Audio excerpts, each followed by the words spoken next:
स्वामी जी, किसी ने साईं बाबा की हत्या करके उनके शरीर के टुकड़े टुकड़े करके डाल दिए हैं और इस समय कुल्हाड़ी आपके हाथ में है। हाँ?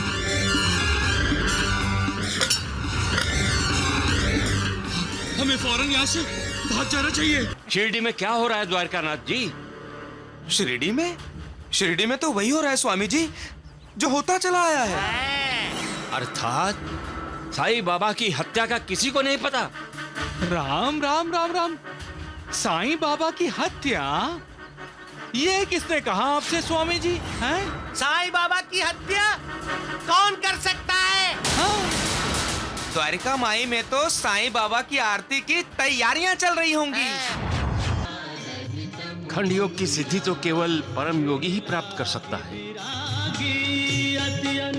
खंड योग में योगी अपने शरीर को खंडित करता है, शरीर के भागों को अलग अलग कर देता है और बाद में वो अपना शरीर फिर से पहले जैसा अखंड बना लेता है।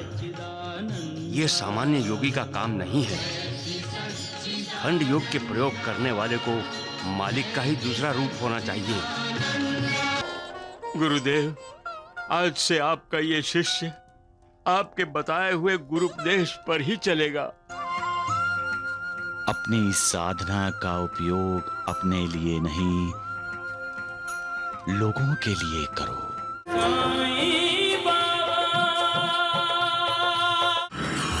ये सोच समझकर बनाई गई साजिश थी मेरे खिलाफ। मैं अपना अपमान बर्दाश्त नहीं करूंगा। मैं ये विश्वास से कहता हूं कि इस चाल के पीछे साईं बाबा का हाथ था और मैं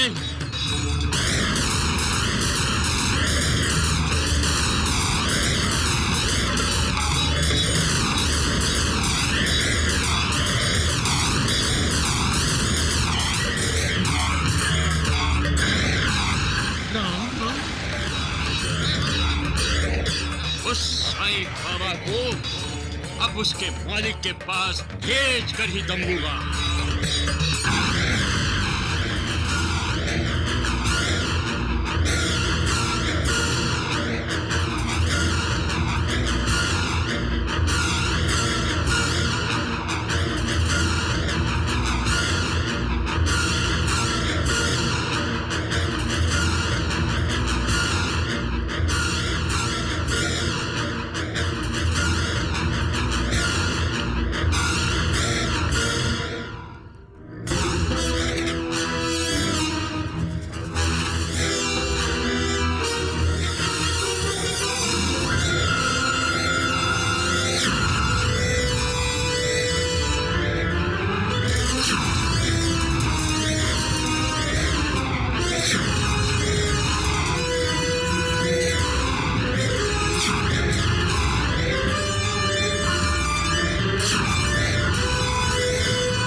स्वामी जी, किसी ने साईं बाबा की हत्या करके उनके शरीर के टुकड़े टुकड़े करके डाल दिए हैं और इस समय कुल्हाड़ी आपके हाथ में है। हाँ?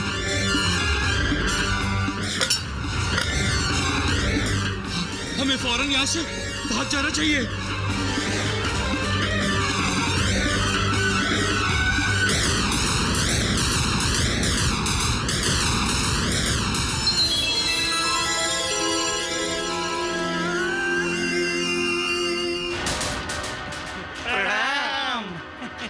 शिरडी में क्या हो रहा है द्वारकानाथ जी? शिरडी में तो वही हो रहा है स्वामी जी जो होता चला आया है। अर्थात साईं बाबा की हत्या का किसी को नहीं पता। राम राम राम राम, साईं बाबा की हत्या? ये किसने कहा आपसे स्वामी जी? हैं? साईं बाबा की हत्या कौन कर सकता है? हाँ? द्वारिका माई में तो साईं बाबा की आरती की तैयारियां चल रही होंगी।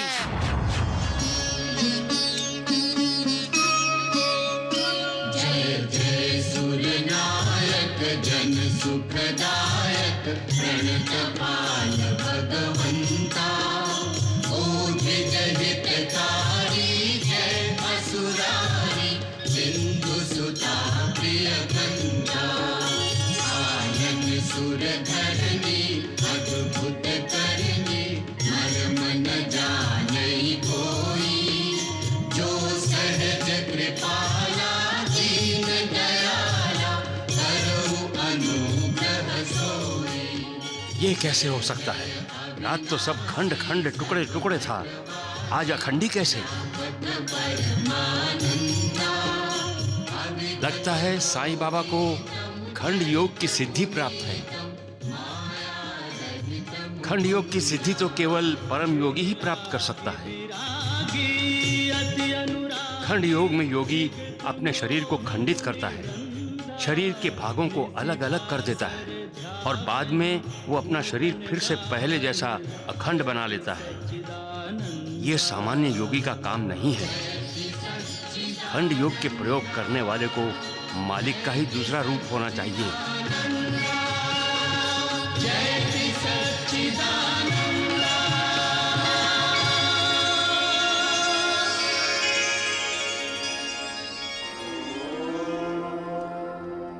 साईं बाबा क्या मालिक का ही रूप है? शिरडी के लोग भी तो उन्हें भगवान और मालिक मानते हैं।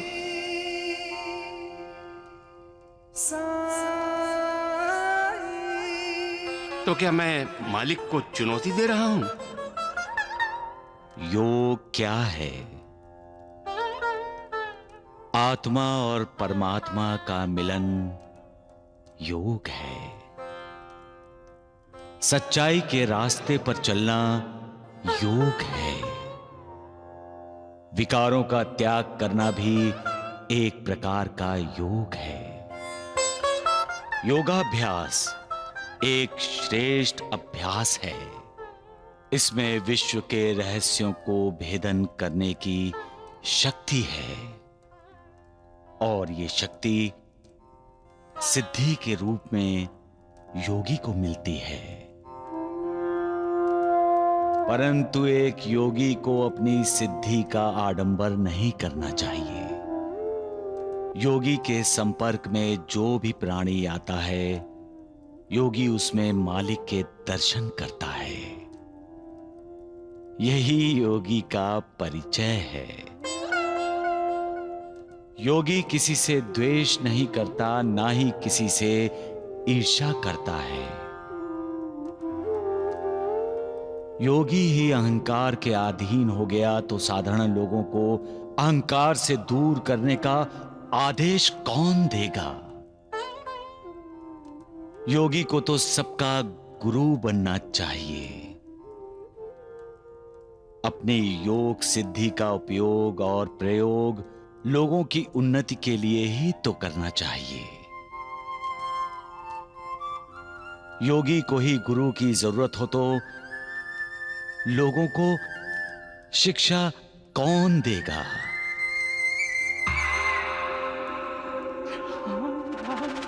योगी को ही नहीं, हर किसी को विवेक से काम लेना चाहिए। मालिक की कृपा का भागी बन जाना शाश्वत सुख है। शाश्वत का मतलब है चिरंतन, अमर, कभी ना खत्म होने वाला, चिरंजीवी।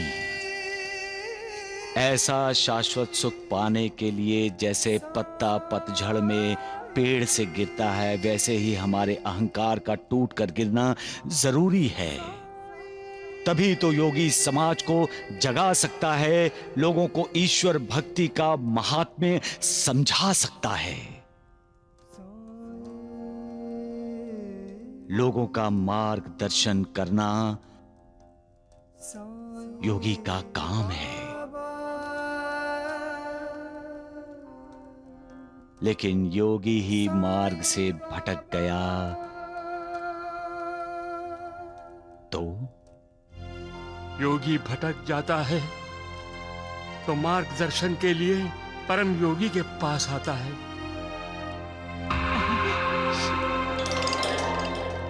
पतझड़ में पेड़ से टूटकर गिरने वाले पत्ते की तरह आज मेरा सारा अहंकार गिरकर चूर हो गया है साईं बाबा, और मैं अपने गुरु की शरण में आया हूं। मुझ पर कृपा कीजिए साईनाथ, मुझ पर कृपा कीजिए। योगेश्वर, जब तुम अहंकार में मदहोश थे तो मैंने तुम्हें कई बार संकेत दिए थे। एक बच्ची मिली थी तुम्हें, याद है? उसकी बाली गुम हो गई थी। मेरी माँ कहती है कि इंसान को हमेशा विनम्र होना चाहिए। अगर विनम्र नहीं हो तो वो जितना भी बड़ा ज्ञानी हो वो अज्ञानी ही रहेगा। शिरडी की तरफ आते हुए तुम्हें एक फकीर मिला था। मालिक को पाना है तो तुम्हें अहंकार का त्याग करना होगा। भगवान के दर्शन करने शिरडी जा रहे हो तो विनम्र हो जाओ, अहंकार की गर्दन को झुका लो। फिर तुम शिरडी आए और तुम्हें बच्चे मिले जो पानी में डूब रहे थे।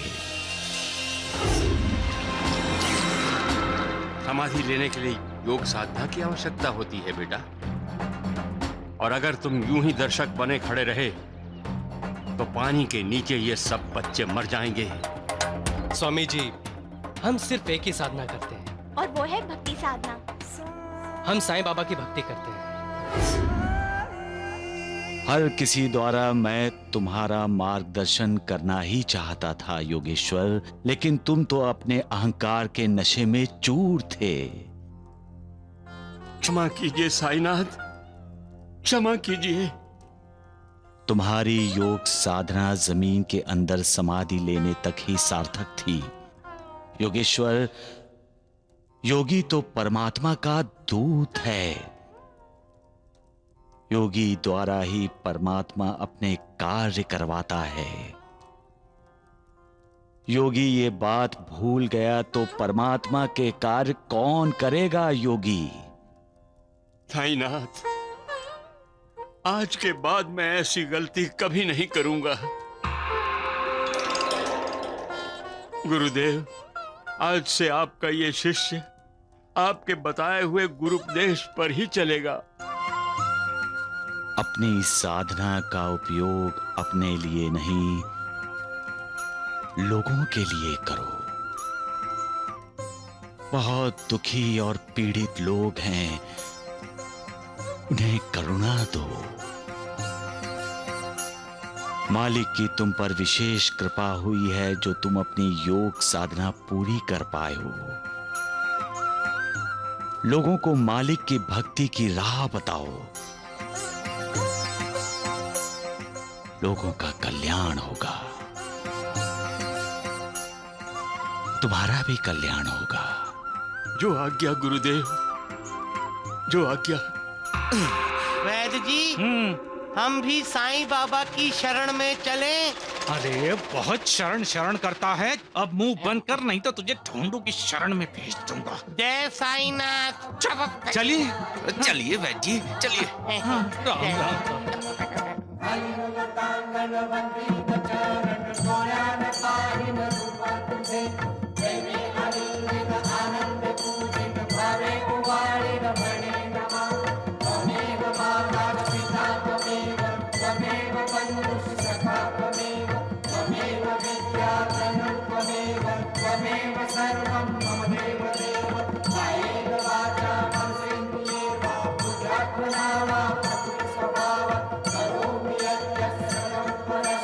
नारायणाय सर्वप्रयामि अच्युतं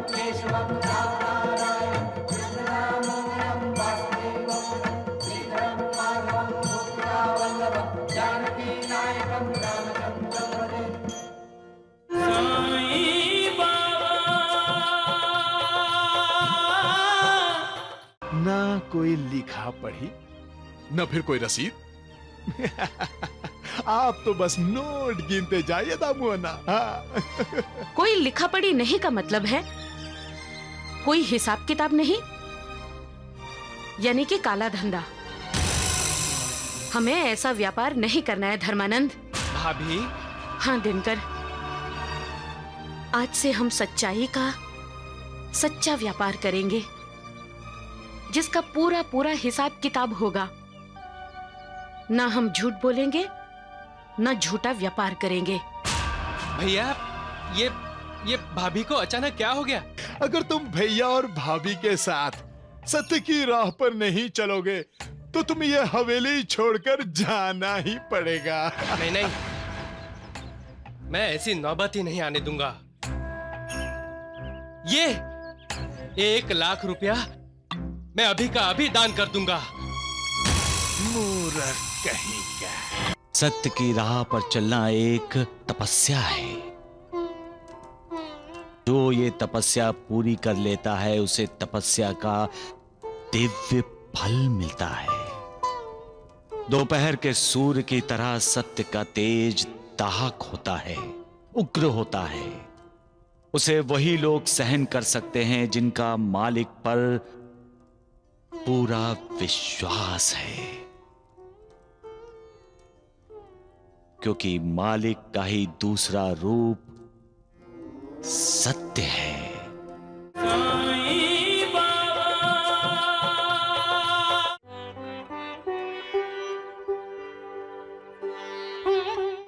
लो, हवेली और व्यापार के असली मालिक आ गए और तुम आ गए अपने पहले वाली जगह पर। दामू अन्ना को धर्मानंद का नमस्कार। खुश रहो। भैया, कैसा रहा आपका सफर? थक गए हैं दिनकर। साईं बाबा के दर्शन हुए? हाँ दिनकर, भगवान के दर्शन करके ऐसा लगा जैसे सारे पाप नष्ट हो गए हैं। और सुनाओ, व्यापार कैसा रहा? 1 लाख रुपए का मुनाफा किया है आपके दोनों भाइयों ने। जो सच्चाई के रास्ते पर चलता है, त्याग ही जिसका चरित्र है, और जो निर्विकार होकर मन और इंद्रियों को मालिक की भक्ति में लगा देता है, वो अपनी आध्यात्मिक उन्नति कर लेता है। ना कोई लिखा पढ़ी न फिर कोई रसीद। आप तो बस नोट गिनते जाइए दामुअना। हाँ। कोई लिखा पढ़ी नहीं का मतलब है कोई हिसाब किताब नहीं, यानी कि काला धंधा। हमें ऐसा व्यापार नहीं करना है धर्मानंद। भाभी। हाँ दिनकर, आज से हम सच्चाई का सच्चा व्यापार करेंगे, जिसका पूरा पूरा हिसाब किताब होगा। ना हम झूठ बोलेंगे, ना झूठा व्यापार करेंगे। भैया, ये भाभी को अचानक क्या हो गया? दिनकर, अब तुम्हारी भाभी बिल्कुल ठीक कह रही है। हमने साईं बाबा को वचन दिया है कि हम सत्य का साथ देंगे और सत्य की ही राह पर चलेंगे। सत्य की राह पर चलते हुए कम ज्यादा जितना भी व्यापार होगा, हम उतना ही करेंगे। इस पोटली को हटाओ मेरे सामने से और इस 1 लाख रुपए को ले जाकर किसी सेवाश्रम या अनाथालय को दान दे दो। क्या भाभी? 1 लाख रुपए? 1 लाख रुपए दान कर दूं? परेशान होने से क्या होगा दिनकर? ये 1 लाख रुपया तो तुम्हें दान में देना ही पड़ेगा। अगर तुम भैया और भाभी के साथ सत्य की राह पर नहीं चलोगे तो तुम ये हवेली छोड़कर जाना ही पड़ेगा। नहीं नहीं, मैं ऐसी नौबत ही नहीं आने दूंगा। ये 1 लाख रुपया मैं अभी का अभी दान कर दूंगा। मूर्ख कहीं का। पता नहीं इस इस साईं बाबा ने भैया भाभी पर क्या जादू किया है? सत्य का साथ देना और सत्य की राह पर चलना आसान नहीं। सत्य की राह पर चलना एक तपस्या है। जो ये तपस्या पूरी कर लेता है उसे तपस्या का दिव्य फल मिलता है। दोपहर के सूर्य की तरह सत्य का तेज दाहक होता है, उग्र होता है। उसे वही लोग सहन कर सकते हैं जिनका मालिक पर पूरा विश्वास है, क्योंकि मालिक का ही दूसरा रूप सत्य है। सच्चाई की राह पर चलने वाला इंसान जब पीछे मुड़कर देखता है तो उसे कोई नहीं दिखाई देता। निराश होकर वो अकेला आगे बढ़ता है। रास्ते में मोह माया की भूल भुलैया उसे निगलने के लिए तैयार होती है, लेकिन उन भूल भुलैयों को मात देकर जब वो आगे बढ़ जाता है और तब पीछे मुड़कर देखता है तो उसकी जय जयकार करने वाले सभी उसके पीछे आ रहे हैं। सत्य एक वास्तव है, एक हकीकत है। मुर्गा बांग नहीं देगा तो क्या सूर्य उदय नहीं होगा? जैसे मुर्गे को छिपा लेने से सूर्योदय नहीं रुकता, वैसे ही सत्य को छुपाने की कितनी भी कोशिश कर लो, सत्य सामने आएगा ही आएगा। इसलिए सदा सत्य को अपनाओ, सत्य की राह पर चलो, सत्य बोलो, क्योंकि अंतिम विजय सत्य की ही होगी। सबका मालिक एक।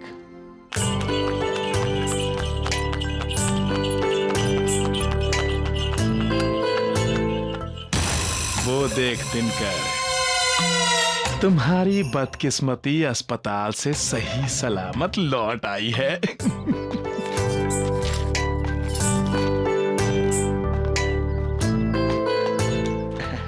प्रणाम दामू अन्ना।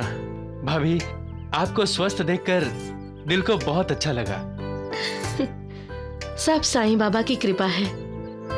मेरी और मेरे बच्चे की रक्षा साईं बाबा ने ही की है। दिनकर, तुम भी साईं बाबा की शरण में जाओ, तुम्हारा भी कल्याण होगा। जी भाभी। चलो उर्मिला।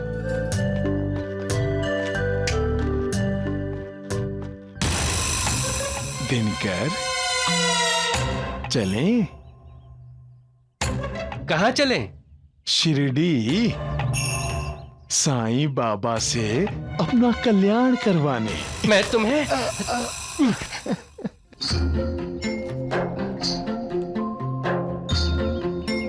हाँ, खाओ।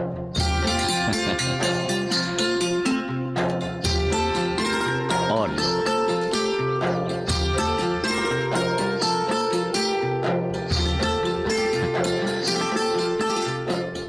इंसान इतना स्वार्थी क्यों होता है?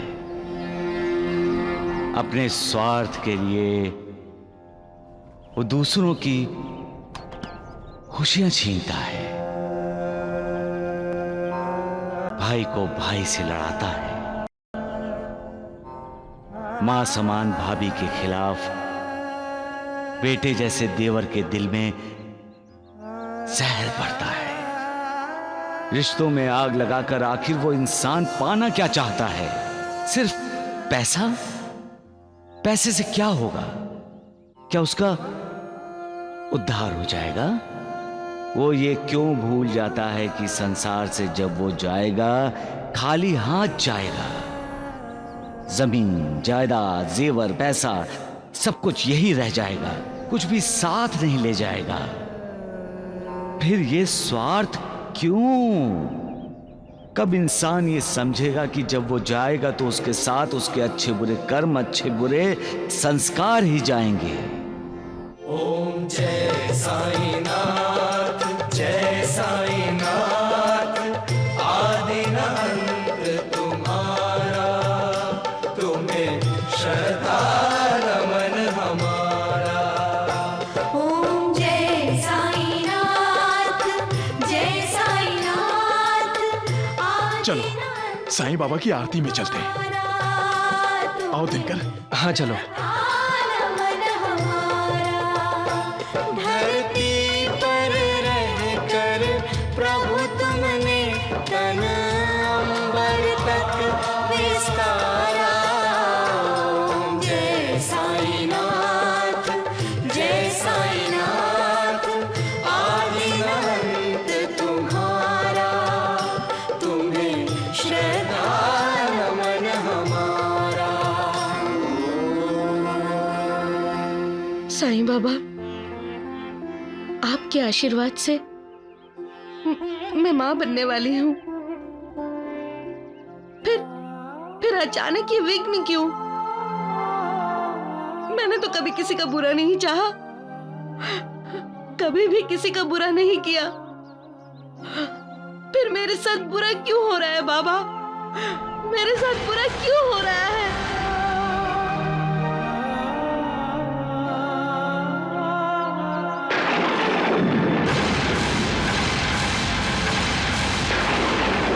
देखो, मैं आज ये बात साफ साफ कह रही हूं, और ये बात आज मैं आखिरी बार कह रही हूं।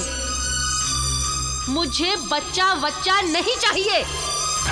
मैं 9 महीने तक बच्चे का बोझ नहीं उठा सकती, और बच्चे को जन्म देकर मैं अपनी खूबसूरती नहीं बिगाड़ूंगी।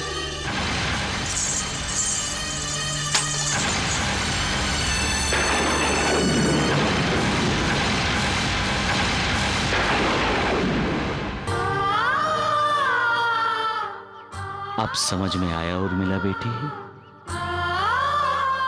अच्छे कर्म करो तो दुआ मिलती है, और बुरे कर्म किए हो तो बदुआ ही मिलेगी। कर्म हमारे साथ चलते हैं। उर्मिला, क्या हुआ? साईं बाबा ने मुझे मेरे पिछले जन्म का साक्षात्कार करवाया। मैं बहुत बुरी हूँ, बहुत बुरी हूँ मैं। साईं बाबा, मुझे माफ कर दीजिए, मुझे माफ कर दीजिए बाबा। मैं अपना बच्चा नहीं खोना चाहती हूँ, अपना बच्चा नहीं खोना चाहती मैं।